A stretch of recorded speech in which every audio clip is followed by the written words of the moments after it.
Good morning, everyone. Good morning. Thank you very much for coming here today. We have a fantastic talk, which I'm very excited about. My name is James Dennison. I'm a part-time professor here at the Migration Policy Center in Florence. And today we have Yuliya Kosyakova speaking. Yuliya is a professor of migration research at the Otto Friedrich University in Bamberg, and head of the research department of migration and international labor studies in the Institute for Employment Research, the Research Institute of the Federal Employment Agency, Nuremberg, Germany.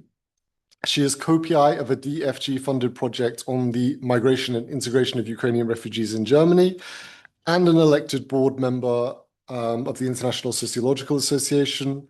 She is the 2023 winner of the Raymond Boudon Award for Early Career Achievement in Sociology. I could go on here for a long time, Yuliya, so I'm going to skip some of these, honestly. So her research interests include migration, return and circular migration, wartime migration, immigrants, economic disadvantage and integration, public policy effectiveness, stratification and inequality, and has been published in peer-reviewed journals and has received significant media and policy attention. In 2024, she was recognized in the NZZ ranking of the most cited economists in the German media. So, Yuliya, I will pass it over to you for this presentation today. Thank you very much. Okay, thanks a lot for this nice presentation. Thanks for coming here. My main goal is today to convince you to use amazing data that I brought for you. It is also already available as a scientific use file, so with some restrictions, but I hope after this talk you will apply for access for this data. So I'm talking about the International Mobility Panel of Migrants in Germany. This is our recent large-scale quantitative project that we launched in 2024.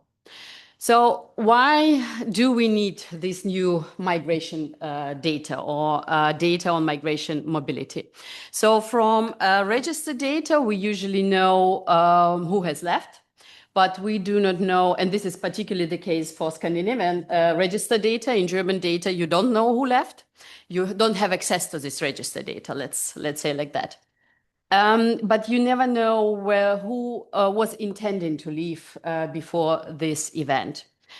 At the same time, you have usually integration surveys that provide rich insights into settlement intentions and settlement process.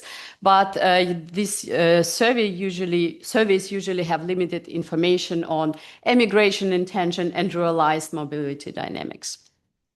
And as a result, if you look on the migration research, it focused primarily, at least in Germany, on immigration and integration, while return and onward mobility remains quite poorly understood. Also, so-called involuntary immobility is also understudied, although many migrants who consider leaving, they never do so. That's why this motivated us to establish International Mobility Panel of Migrants in Germany to basically address the gap by tracking full mobility process, starting from intentions to plans and actual mobility. And I'm talking only about already people who are selected initially, who are migrants in the destination country. The key premise, so many migrants indeed consider leaving, but only some actually move. And our data shows that mobility of immigrants is also very selective. And it is it is crucial to understand for migration research these patterns of selectivity. So here's the IMPa. There is a QR code to our first report based on the first survey way. And this is an IMPa team. We have a lot of folks doing survey methodology, doing migration research, doing questionnaires. So we basically at the IRB, we do these projects by ourselves. We do not have any survey institute. It is everything done in our team. Good. So in Germany, we have some really great data on to study migration. So we have, for example, socioeconomic panel with integrated IRB SERB migration sample and IRB BAM SERB survey of refugees, which help to understand arrival process, integration process across over time. But as soon as respondents move abroad, let me take the mouse. So basically the observations ends. We don't know if people basically died in panel or moved away, they are out of the data. And panels track migrants only while they remain in the destination countries, yes, and those who move abroad, they drop out of the sample. Therefore, immigration in many cases is observed only indirectly through attrition. So what we do, this is the vision, and then I go into details. So in international mobility panel, we start with migrants in Germany. So this is a baseline survey, the first wave. And then we follow them over we are changing to 5 time points.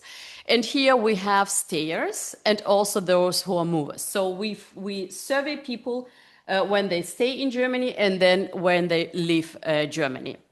And then each second wave, we start new cohort to keep the most recent and most representative migrants pool in our data. At the moment, we have financing until 2029, and then we hope this will be established. So use the data, because this will help us to establish it for a long time. Right, and this enables us a direct observation of immigration, intentions, plans, and then realized return and onward migration. Right, at the moment we have data for 2024 where we start, and the first follow-up survey. So we observed the first realization of migration, and we are now preparing this second cohort, first wave, and third wave for the first cohort. Good. So what are we doing in details? Our target group are foreign-born individuals aged between 18 to 65, including naturalized individuals. So this is only adult immigrants in Germany, and they are foreign-born. We don't have second generation. Our sampling frame is based on so-called integrated employment biographies of Federal Employment Agency. So we take the whole register data of Federal Employment Agency where we have records for people registered as employed, unemployed, participating in some integration programs or some labor market programs. So it is almost everyone. Of course, we are not in this data are self-employed because they do not pay social contributions. And this data doesn't consider people who are, by the time of sampling, neither working, nor getting benefits, so doing something, but still live in Germany. We consider all persons aged between 18 to 65. So we take the time point of 30th of April 2024 and consider all people who ever were registered with foreign nationality in this data. Yeah, so we look retrospectively on their whole histories. And basically the sampling frame, we have like 10 million individuals, and they corresponds to 83, 85 of immigrants in Germany at this age group. So if you compare this registered data and then overall population. So as I told, not included are civil servants, self-employed, students without contact to Federal Employment Agency. So if these people have any contact to Federal Employment Agency, they are in our data.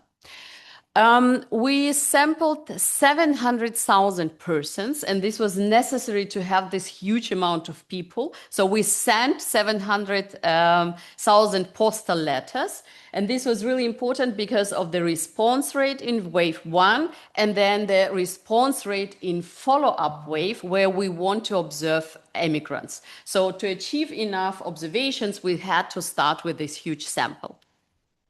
We also made some disproportionate sampling. We considered people with increased likelihood of emigration, for example, those with a shorter period of residence and people from some kind of certain countries of origin.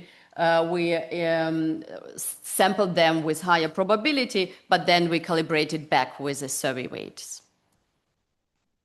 If you have clarification questions, ask in between. Yeah. Okay, as I told, we sent postal letters inviting people to participate online with multilingual cover sheet to addresses registered with Federal Employment Agency. People could participate only online. 74 participated via smartphone, 26 participated via computer.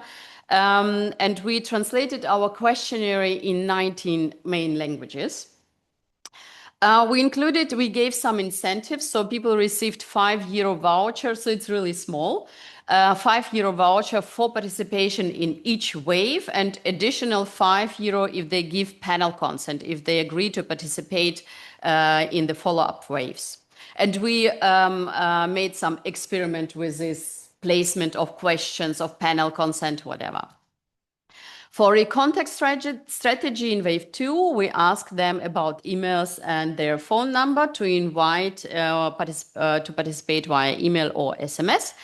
And we have special feature, we can link their data to register data, so to these employment and non-employment records, which provides us basically daily data on wages, type of job, firm data, and also if they are not working, which kind of benefits they receive, etc.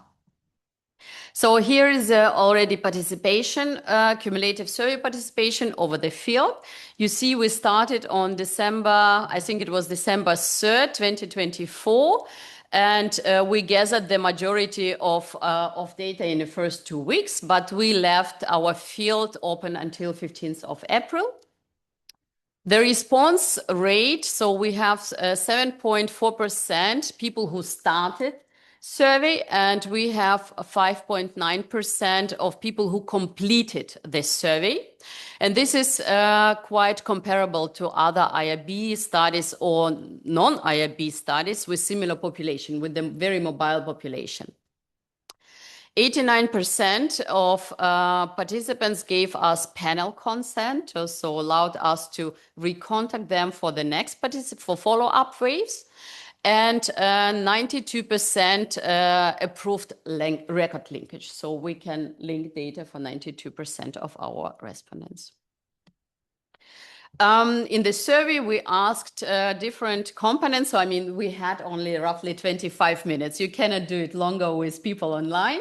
So we had to be very selective, but still to cover as much as possible. We started with migration history, including legal basis for immigration, but also personal migration motives. We asked them about migration intentions and also intended destination.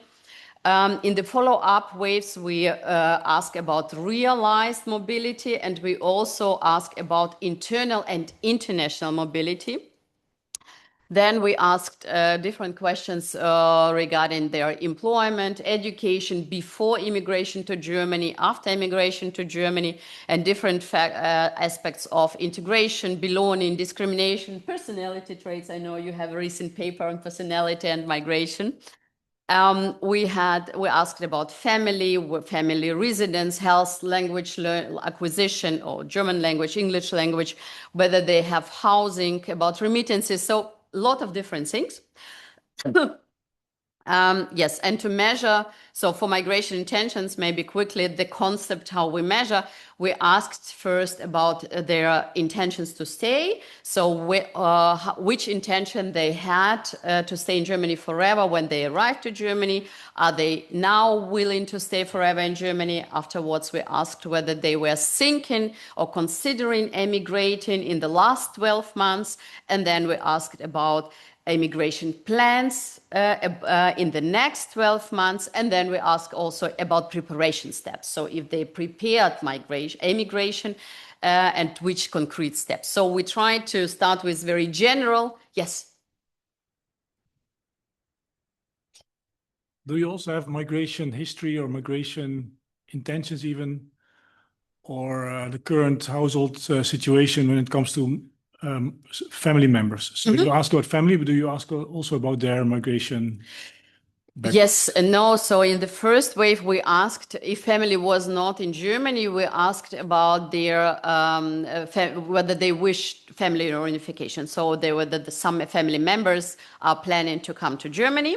And in terms of all migration history, we ask, of course, when people arrived, from which country, whether this was first arrival or other arrivals, and then now we are preparing for the second cohort full module on the family migration, because we want to study this tide movers thing for my other project. And we will ask also about timing of migration of family members, who made the decision, and so on and so on. So it will come. Did it clarify? Okay, good. Of course, we have selectivity of participation. We do observe that participation rates in the survey are lower among Eastern EU migrants, people coming from asylum seeker countries, and people who receiving unemployment benefits. Increased probability of participation is in turn among women, as always, then people coming from English-speaking countries, other EU countries, Latin America, then people who have never been observed in the data with German citizenship, so who always were observed in employment and non-employment histories as with foreign nationality. Employed people and new arrivals have increased probability of participation. So generally, I would say if you look on the countries of origin and employment status, it is rather employment status, because also people coming from Eastern EU countries or asylum seekers countries are more likely to receive unemployment benefits. We roughly 10% of letters, so you can imagine 70,000 of letters arrived back. They were not found, so we have huge amount of letters in the office. To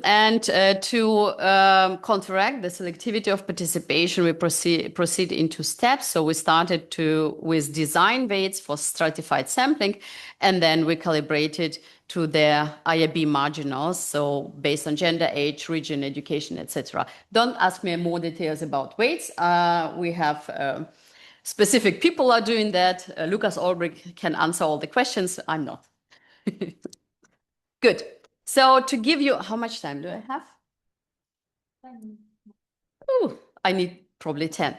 So to give you a little bit breadth of the data, we have roughly 188 origin countries in our data. So we cover 188 countries, and 26 countries have more than 400 observations for each country of origin. If you look on some numbers, for example, for Turkey, we have 2,500 observations. For Ukraine, we have over 4,000 observations, but in terms of weighting, when we reweight it to calibrate to population, it a little bit changing. So if you look on country of birth, the main countries are Turkey, Poland, Ukraine, Syria, Romania, Russian Federation, etc. And then if you look on the citizenship, and I think it is quite interesting, we have 30% of our migrants already having German citizenship, and then you have very similar distribution of countries of citizenship.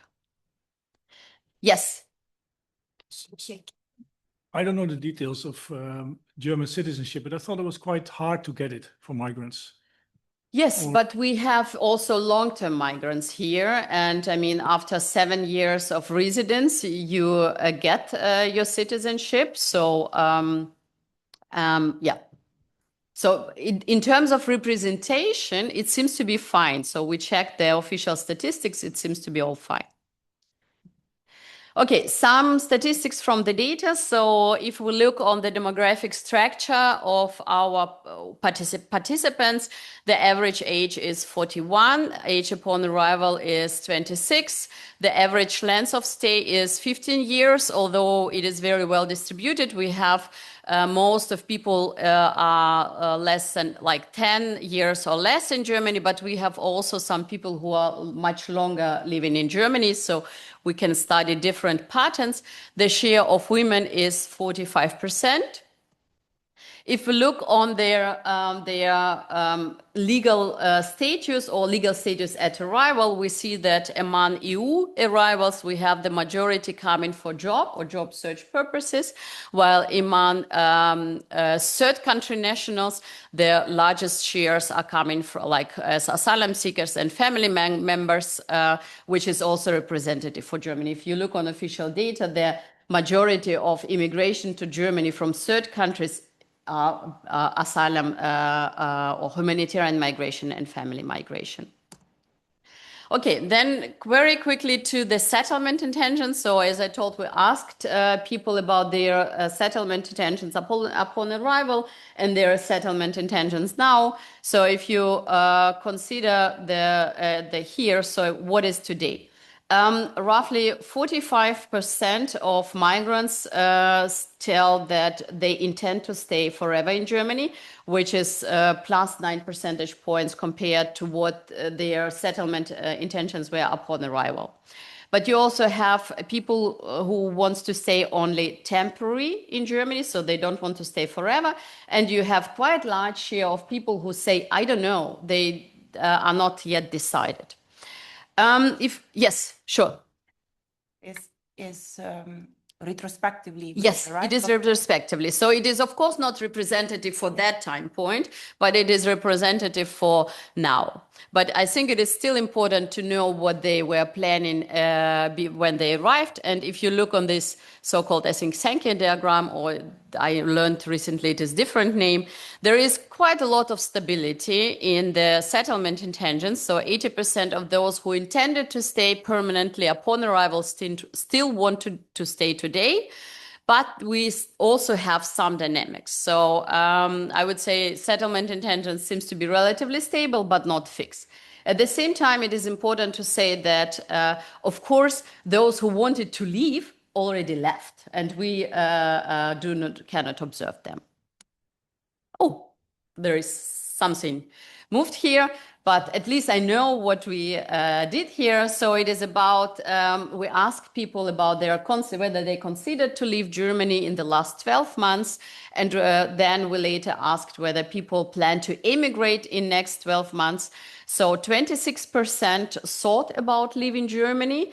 And if you weight it in absolute numbers, it means 2.6 million of people were thinking about leaving Germany, but plans to immigrate much lower. So 3.1% have concrete plans to emigrate. So again, it is in absolute numbers, it is roughly 300,000 people, and it's split almost equally among return to origin and move to another country. When you look on this return and onward migration, so we asked them about planned destination country, you see that returnees are planning mainly to go back to Poland, Romania, Turkey, Ukraine. So it is more Southern Eastern European countries. Those who are planning to move forward, they go to Switzerland. And then this is followed by United States and Spain. So this is plans. In this sense, it is not only return, but also onward migration into attractive destination. And Germany is currently basically in the competition with other high-income countries about migrants. We asked people why they want to leave Germany. And here I show data for those with only considerations and those with plans and all considerations. So it is not sorted, but I will bring you through the results. So top reasons among all who are considering or planning emigration, it is quite interesting. So it is first is political situation. personal preferences, tax burdens, bureaucracy, and economic situation. So structural reasons why people want to leave Germany. And I would say, I mean, political situation, we were in the election situation by the end of 2024, and migration was very hot and negatively debated topic. So I think it also played a role here. There are some group differences. So refugees also say discrimination and bureaucracy were important reasons to consider or plan to leave Germany. Labor and family migrants report more often about economic and personal motives. Just a few more minutes. Yeah. So then we ask why to go to specific destination countries. So here mainly we see that returnees are more oriented by family and network oriented reasons, while onward migrants are more driven by personal, professional motives and economic reasons in destination countries. And then in terms of preparation, we observe that like 20% say of those with plans, they made some preparatory steps. 21% stated that there is no preparation needed, and the rest they have not yet prepared. So slides you will have, so you can look yourself. Good. A few words on the second wave, so on realized migration already. First of all, we have quite good panel retention, so around 43% of respondents from wave 2 participated again in wave 2, and we have in the second wave now slightly more than 15,000 of individuals. We observe first mobility. Around 2.6% of migrants have already emigrated, and this is weighted. Unweighted, it is slightly more. We also asked about whether people know someone who also left Germany in the meanwhile among migrants, and roughly half know someone who left Germany. So it also gives some hints of potential circulation of migration. And interestingly, mobility does not always follow prior plans. So if we look on those who left Germany, 56% previously reported to having plans in wave 1. Other 23% had only work considerations, while rest, they had no plans, neither plans, no thoughts about immigration, which I find quite interesting, mean that migration intentions matter, but they are not deterministic. Okay, and here again, advertisement block, use the data. It allows a lot of interest in research on return migration, onward migration, migration aspiration, realized mobility within and across borders, transnational ties. You can link data to register data, and so on and so on. And here is the basically QR code immediately to get access to the data. I'm done. Wonderful. Wonderful, and in good time, Yuliya, as well. So I was quite excited by this talk. I knew it would be, I think this is an extremely exciting project. I remember you and your team under Hans-Peter Blossfeld gave me advice when I was doing my PhD on quantitative matters. So I'm not massively surprised at the sophistication. A few questions that, I mean, the big question that springs to mind is, for me, what was the main motivation in sampling just migrants?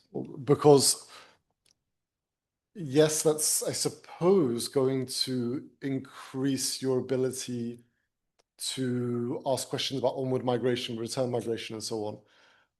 But, you know, it obviously kind of precludes asking general questions about migration. I mean, why didn't you just go for the entire German population as your sample? And then beyond that, I suppose, leading on from that, what would you say are the key research questions you would like to ask and see asked using this data? And then after that, I'll open the floor.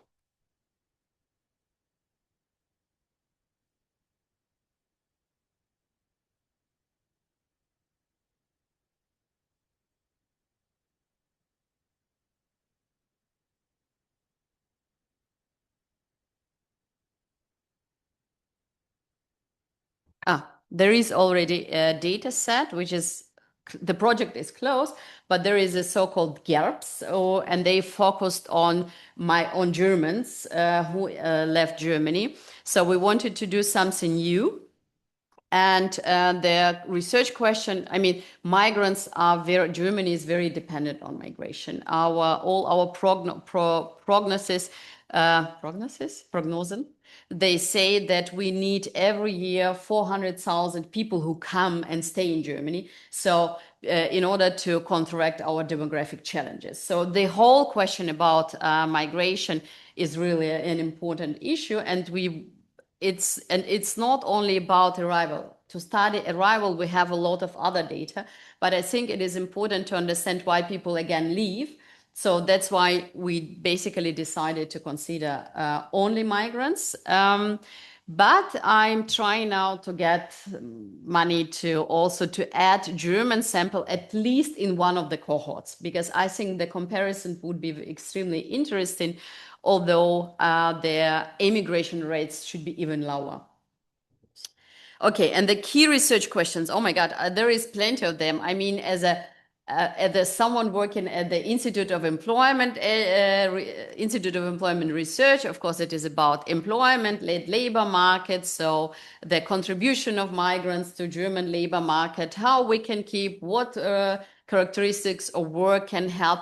And for me, as a migration scholar, there are everything beyond. So I think just to understand this aspiration, capability story, and then how it is linked to realized migration, I think these all the aspects which we can really nicely study with the data, but also belonging, transnationalism. There is a lot of potential in the data. Okay. Do we have any more questions in the room? I see one. And then just make sure you turn your microphone on when you speak and then off when you're finished speaking. I think with you it's okay, but. Okay, thank you. This is a fascinating project, a very impressive data project, like so many at the IMPa, so this is good to see. I don't know, but it's a good one, I guess. I'm wondering how detailed is the information you have on the education of the migrants before they migrated, what they achieved in Germany, because then it would be interesting to look at some sort of, because one question you asked about migration motivations or intentions was about education, something like that. I didn't see the details, but I could imagine that it would be interesting to see whether German migrants have a hard time integrating into the German labor market because of their lack of vocational qualifications that they could, let's say, repair in a German context. But if they don't, then they might be more likely to move back again or something. I mean, I was just wondering if you can answer these questions with the data. Perfect. Yeah. So we were inspired by our other surveys, of course, and we asked, first we started with where the highest level of education was achieved. And then was it in Germany, in home country, or in other country? And then depending on the answer, we introduced the types of professional education and after that, for people without professional education, we asked about school education, if I remember correctly, or we asked everybody about both. I would need to check the questionnaire. So we know the country where they got each kind, at least highest level of education, but I think also for school, we know the country where they got education. And then we asked if they ask for recognition of education in Germany and whether it was recognized. Then we did not ask about discipline. Yes, I think these are the main questions. But I would say it is enough to study the role of education. It is highly predicting immigration intentions. Also, I mean, I have one project where I look on the absolute and relative level of education, so relative to origin country. It's really very predictive, and you can. No, those who are mostly educated, they are more likely to move onward. those who are least educated compared to origin, they rather move back in response to discrimination. So we look on this, this story about integration paradox and consider whether education and discrimination experience, how they coincide and affect immigration intentions. And you see very different patterns whether they go onward or move back. Okay, I think we had quite a few questions around the room. So Lorenzo, you have one as well. So actually, let's just start. We've got 5 questions around the room. So let's start here and just work our way around. So if you go first, and then, so maybe we'll take 2 for now, and then the 3 on this side after.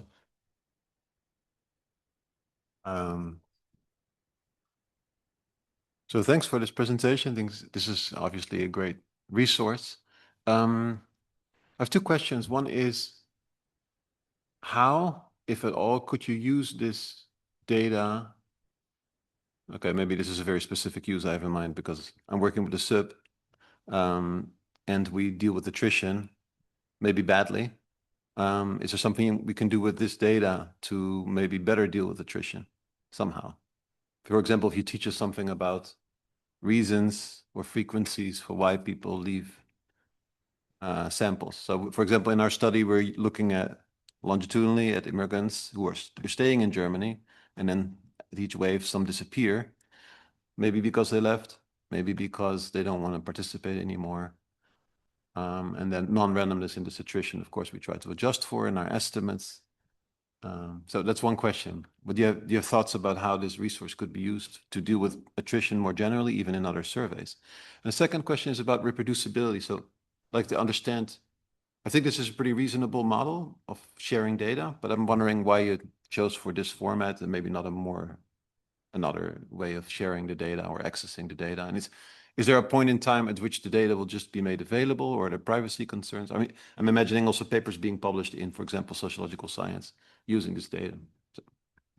So attrition and data access, then we have another one here. Yeah, I just wanted to ask, maybe knowing your previous work, whether you also have some experimental modules to look at intentions and this, as just a curiosity. But then about the data set, I was wondering whether, do you know, especially, I mean, this is relevant for the non-Europeans, whether they have participated in like the integration trajectories that I suppose many of them are required to do, and how that went. So what is their integration experience? Okay, integration to participation. And then I think we'll take one more, if you don't mind, Yuliya, so just so that we can get to the questions online.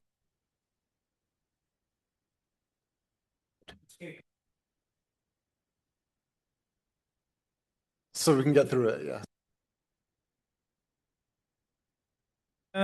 Perhaps the one question I will ask is whether you spoke about whether people consider to leave Germany, and it seems to me the way you presented that you really focus on the situation in Germany. So I wonder whether there is also something about situation elsewhere, taking into account transnational ties. Obviously, what I have in mind is the situation of Syria, with possibly context changing in country where people have nationality. But it's also relevant for, I'm thinking of the Italians, the Greeks who went to Germany, and then the economic situation improved in Southern European country, and that might push them to consider traveling back to the country where they have nationality. Thank you. Thanks. Fantastic questions. So I start with attrition. Yes, in socioeconomic panel, or particularly among migrants, I mean, we do have this attrition. And I think what we can study here is really whether kind of attrition is related to immigration. We do see that also in our case, people who left, they are generally also less likely to participate. So we have this kind of double selection. What we interested in seeing, which we ask and which can help later, we ask whether people deregister from the official Einwohnermeldeamt. I don't know so they register their place of residence, because what socioeconomic panel is trying to do, they gather this information from the offices where the people left Germany, and if people do not register, they seems to stay, but in reality they left, and this basically has different inferences for analysis of attrition. So, and with our data, we can at least check whether people deregistered. And I looked yesterday on the data, not everyone deregister when they leave Germany. So there is a quite large share that say, no, I did not. But then you can see, maybe you can consider country of origin and see which kind of people are less likely to deregister and so on. So I think we can learn something for attrition because of emigration. The second question, sharing the data. So data is now accessible via this, I don't know how, it's remote access. It's very easy. You can download the data set to play around. It is completely anonymized data. And then when you wrote your do file, then you can have access. It was the easiest, the fastest way to publish the data with least of anonymization, because our FTZ, so our center, wanted to aggregate countries of origin, which I mean for this data set is come on, you don't do it. So I wanted to keep it as much and as possible de-anonymized. That's why we went for this way, but there will be scientific use file similar to socioeconomic panel, which will have much more anonymization, but then you can download, you do first research, do for teaching, for example, and then if you need more data, you can access via this remote way. So I hope I answered your question. Then experimental models. I mean, now we had in the first wave, we had only experiment with consent. But of course, I mean, I'm planning in the next round. So next year, I plan to establish several experiments on decision to migrate and then the choice of the country. So we are also planning some applications. Stay online, stay tuned. Then integration trajectories, the question on integration trajectories and experience. So in the first cohort, we did not ask about participation in integration courses on similar, because we thought, oh my God, we have this IRB migration sample, we have this refugee data, we have thousands of questions, so we keep it, we don't do it. But then we now introduce a question of on integration classes, but we know about other types of kind of integration. We know about their employment history, we know about their language learning, we know about their social contacts to Germans and other groups, we know about their feeling of belonging, about discrimination. So we try to cover all aspects of kind of integration. I hope this answer. And then, of course, you have register data where you have a question or you have information whether they participated in some integration classes. And the last question was about situation in other countries or changing situation.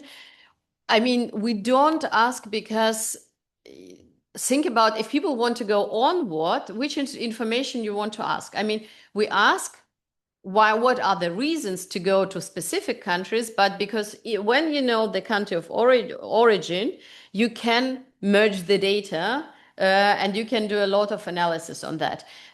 When we started the field, there was a natural experiment with the fall of the Assad regime, and we were basically 6 days before the fall in the field, and then after the fall, and we have already a paper on that, which I hope finally will be accepted at some point of time, where we study whether the fall of the regime shaped set or immigration intentions of Syrians in Germany. And you see that thoughts increased, intentions increased, but no plans. So you do not see that plans increased with the fall of regime change. And you see, of course, some variation with people with secured status, German citizenship, with income, are more thinking about going back to Syria. I mean, because they can go back to Germany and then they have financial resources to do so and so on. So I hope this answers the question. A few more in the room, I think we had, yeah. Hi, I'm Tobias Grohmann from the Migration Policy Center, and I have a question about non-migratory international mobility of people. So all the forms that are not a resettlement or that do not end in a settlement somewhere else. Do you capture something like this? Say business trips, family visits, tourism, and whether and related to that, do you capture these kind of short-term stayers in Germany that are, let's say, more circulatory seasonal workers? Are they in the panel? Because I mean, these forms of international mobility become much more prevalent at the moment, and yeah, I mean, it's an important population. Very good question. No, the answer is no. Short answer is no. Of course, if people arrived for I mean, the people had to be registered with Federal Employment Agency. It happens very quickly, but you still need some kind of settlement. So if it is business trip, it will not be in our data. We also, I would say, we consider people who have at least 6 months of being in Germany, because of the gap when we can sample the data and when we go to the field. We will try to shorten it, but it will not be possible to go really in very short trips. In this sense, it is an issue. So, or you can still say, okay, those who are at least for 6 months in Germany, they are more relevant for our labor market.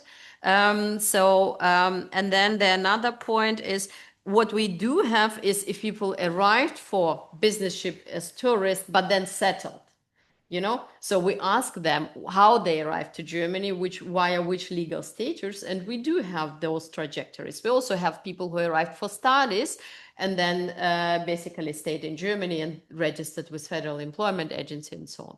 Yeah. So the answer is rather no than yes. For those in the sample, do you have? You mean those who stayed? Yeah, those who are in the sample. I mean, of course, in the second wave, we have people who left and who stayed. Oh, maybe I misunderstand your question. In between. Oh, I don't know whether we ask that. Okay. But I mean, it's we can introduce this question. Trips. I think my team will kill me because each time I introduce more and more questions, and yeah. Okay, so Yuliya, we have a few more questions online. I'm going to try and skip through these because there are actually quite a lot. A lot of them are about Ukraine and Ukrainian migrants. So let's see, have you captured transnational work, mostly remote work of Ukrainians and their work in Germany? And if so, how much can it predict return? Then are you able to share results on the return intentions of Ukrainians in particular? And then there was another on, did you select Ukrainian nationals in particular from the total amount of foreigners? So I suppose that's to do with sampling of particular migrant groups. And then finally, is this presentation going to be available online? The video will be. I don't know. I guess you can upload the PowerPoint as well.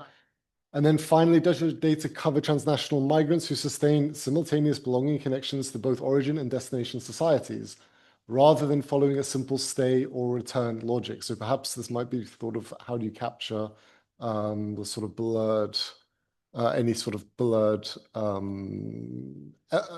elements of migration? Perhaps I'm putting words in their mouth a little bit there. Okay, very nice question. So regarding Ukrainians, if one want to study Ukrainians specifically, I would go for another data. It is IRB BAMF survey of refugees in Germany, and we have there a very large sample of Ukrainians.